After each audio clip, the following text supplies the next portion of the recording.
No vídeo de hoje do canal do Nicola, quero te falar sobre quem é um atacante argentino que é pretendido pelo Flamengo para 2021.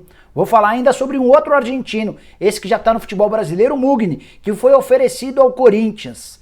Tem novidades sobre a festa de arromba que o Neymar promete fazer para o fim do ano, algo que tem repercutido muito mal até na imprensa internacional, para completar novidades sobre demissões no Vasco e a pontuação dos times no segundo turno do Campeonato Brasileiro.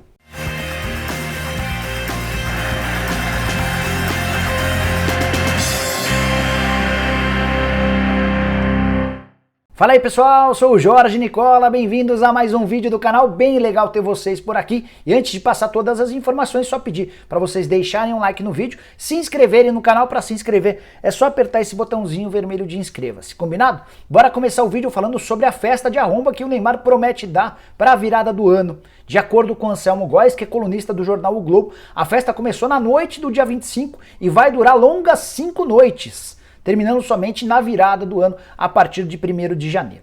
O Anselmo Góes chegou a contar que essa festa teria até 500 convidados, com direito a apresentações de vários cantores e grupos musicais famosos. Com um detalhe importante: todos os convidados só entrariam se deixassem o celular na porta. A intenção é de que nada fosse registrado. Nessa segunda-feira, a empresa que está organizando a festa assegurou que não são 500 convidados e sim 150 convidados, como se mudasse muito em época de pandemia do coronavírus. E essa empresa ainda acrescentou que vai cumprir todas as normas sanitárias relacionadas à Covid e já obteve todas as licenças de órgãos. Festa marcada para uma mansão em Mangaratiba. O Neymar tratou de cuidar da acústica para não tentar incomodar demais os vizinhos, enfim. De qualquer maneira, como a gente vive um surto de Covid com números assustadores, essa notícia pegou muito mal no Brasil e também no exterior. O Neymar tem sido muito, mas muito cornetado pelo seu comportamento fora do campo, que não condiz com toda a bola que ele apresenta. Queria que você usasse o espaço para comentários para dizer o que você pensa a respeito do comportamento do Ney em relação a essa festa. Quero falar agora sobre a classificação do segundo turno do Campeonato Brasileiro depois de 8 rodadas. Você já deve saber que o Campeonato Brasileiro deu uma pausa e só volta no início do mês de janeiro. Nessa quarta-feira a gente vai ter as partidas semifinais da Copa do Brasil. E eu separei as 8 rodadas do retorno para contar para você como anda o seu time. A liderança do segundo turno é do São Paulo com 19 pontos conquistados. O Atlético Mineiro aparece em segundo com 17. O Palmeiras é o terceiro com 16. Há um empate na quarta colocação, Corinthians, Grêmio e Atlético Paranaense, todos com 15 pontos conquistados. O Flamengo é só o sétimo com 14, mesmo tendo várias semanas livres para poder treinar por conta das eliminações na Copa do Brasil e na Libertadores da América. Na sequência, o oitavo lugar de Ceará, Red Bull Bragantino, Atlético Goianiense e Internacional, todos com 12 pontos. 12º lugar do Goiás com 11 pontos. O Santos aparece só na 13ª posição, 9 pontos conquistados. Fluminense e Vasco dividem a 14ª colocação, 8 pontos para cada um. Bahia e Fortaleza, ameaçados pela zona do rebaixamento, tem só 6 pontos no retorno, ocupam o 16º lugar. O Sport com 5 pontos é o 18º. O Botafogo, muito ameaçado, somou só 3 pontos, é o penúltimo. E o Curitiba é dono da pior campanha no retorno, somente 2 pontos conquistados. Curitiba, Botafogo e Goiás, para mim, já caíram. Resta a definição do quarto e último integrante, essa briga que tem Vasco, o Sport, Bahia e o Fortaleza, que tem pontuado muito mal depois da saída do Rogério Ceni. Bora falar agora sobre o Vasco da Gama, que vive segunda-feira agitada e tensa. Tudo por causa de uma longa reunião do departamento de futebol, da atual gestão e da próxima para definir os planos a respeito do futebol. Não estão descartadas as possibilidades das demissões do técnico Ricardo Sapinto e do diretor executivo de futebol André Mazzucco. A tendência é que mais cedo ou mais tarde ambos sejam dispensados, tudo por causa da preocupação em relação à possibilidade de o Vasco ser rebaixado. Nesse momento o Vasco é o 17º colocado, é o primeiro time no Z4, tem 28 pontos conquistados.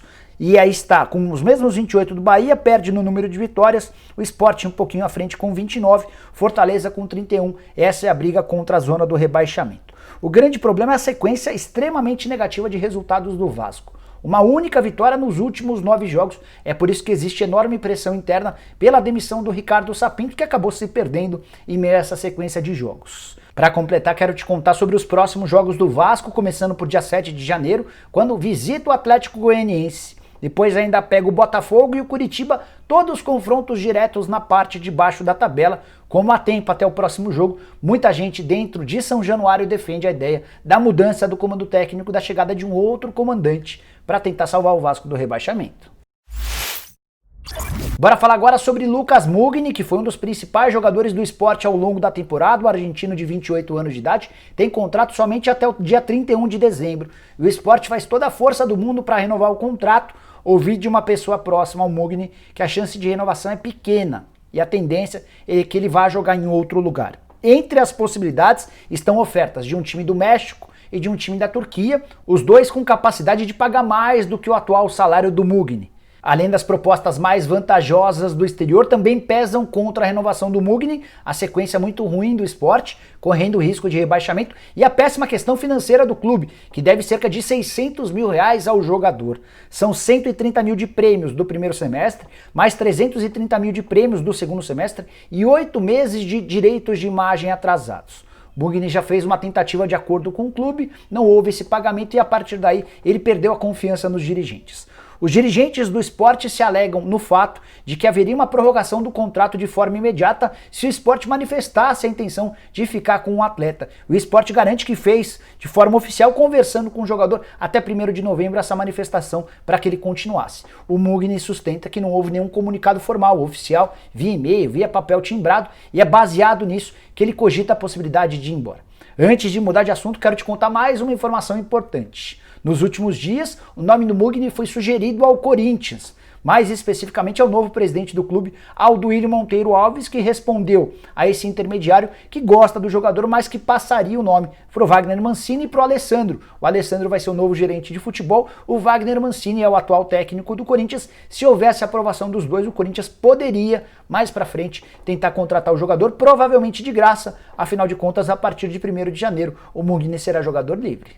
Só para completar, queria dividir com vocês uma carta que eu tive acesso, escrita pelo presidente André Sanches, uma carta de despedida. Carta bastante emocionada, em que ele garante estar muito satisfeito, muito feliz com todas as realizações que conseguiu enquanto presidente ou enquanto parte do grupo que comandou o Corinthians. Ele citou os 2 centros de treinamento do time profissional e do time da base, citou a construção da arena, a reforma do Parque São Jorge, hoje muito mais moderno, muito mais bonito, perto de outros tempos, e disse também uma frase que marcou muito a gestão dele. Quando o Corinthians foi rebaixado em 2007, ele soltou a seguinte frase, abre aspas: "Quem riu do Corinthians riu, quem não riu não vai mais rir", fecha aspas. E o Andrés termina essa carta dizendo que essa profecia que ele fez acabou sendo cumprida, porque o Corinthians hoje é completamente diferente de 2007 e em relação a isso está coberto de razão. Apesar de muitas contratações equivocadas e ele mesmo admite uma série de erros, acho que a gestão do grupo do André Sanches vai ficar marcada na história do clube como uma das mais vencedoras de todos os tempos. Bora falar sobre esse atacante argentino que pode ser contratado pelo Flamengo. Trata-se de Jorge Correia, jogador que pertence ao Marítimo, 27 anos de idade, informação revelada nesta segunda-feira pelo jornal Lance. O próprio Jorge Correia já deu entrevista ao Vene Casagrande confirmando o interesse do Flamengo. Ele conta que representantes do jogador receberam ligações dos homens do departamento de futebol do Flamengo para demonstrar interesse, para entender a situação do atleta. Como eu contei, 27 anos de idade, na atual temporada 12 jogos, nenhum gol marcado. É atacante de velocidade para atuar pelo lado do campo, não tem muito costume de fazer gols. Na temporada passada, por exemplo, foram 5 gols em 30 jogos, na temporada anterior mais 5 gols em 37 jogos. Está desde 2017 em Portugal, no Marítimo, antes havia sido revelado no Vélez Sarsfield, surgiu como uma boa promessa, mas foi para Portugal machucado e ainda não conseguiu decolar. Aí você pode estar pensando, pô, mas o Flamengo contrata vários jogadores de peso, caros, como é que vai pensar em contratar um jogador tão pouco conhecido? Para 2021 a gente pode estar assistindo a uma mudança no comportamento do Flamengo na hora de contratar jogadores. Como vocês sabem, o dinheiro anda curto para o Flamengo e para qualquer clube do futebol brasileiro, especialmente por causa da pandemia e dos efeitos. O Flamengo vai ter para a próxima temporada apenas 30 milhões de reais no orçamento previsto e aprovado pelo Conselho Deliberativo para contratações. Então o torcedor do Flamengo não deve esperar por grandes nomes. A ideia a partir de agora é dar uma vasculhada no mercado e encontrar alternativas que atendam às necessidades do time, de acordo com os desejos do Rogério Ceni, para tentar dar uma encorpada nesse elenco para a temporada de 2021. Para completar, preciso te lembrar que o Flamengo tem uma série de dívidas para pagar no próximo ano. Somente no mês de janeiro, por exemplo, tem a prestação da compra do Pedro. Ao longo do ano, o Flamengo ainda vai ter de pagar parcelas das compras do Gabigol, do Léo Pereira, do Michael, enfim, tem bastante conta para pagar. E a ideia da diretoria do Flamengo é reforçar o time, mas com outro perfil, com uma outra característica, jogadores bem mais baratos a partir de agora. Bom, pessoal, eram essas as informações que eu queria dividir com vocês no vídeo de hoje do canal do Nicola. Quem curtiu, não esqueça de dar like no vídeo, de se inscrever no canal. Ainda não se inscreveu no canal do Nicola? Só apertar esse botãozinho vermelho de inscreva-se, você dá uma bela ajuda. Ah, queria lembrar que você também pode virar membro do canal do Nicola. Vou deixar na descrição desse vídeo um link. Você vai clicar lá, escolher qualquer um dos 5 planos e passar a ter direito a uma série de vantagens bem legais. Fechado? A gente se vê, abraço, tchau, tchau!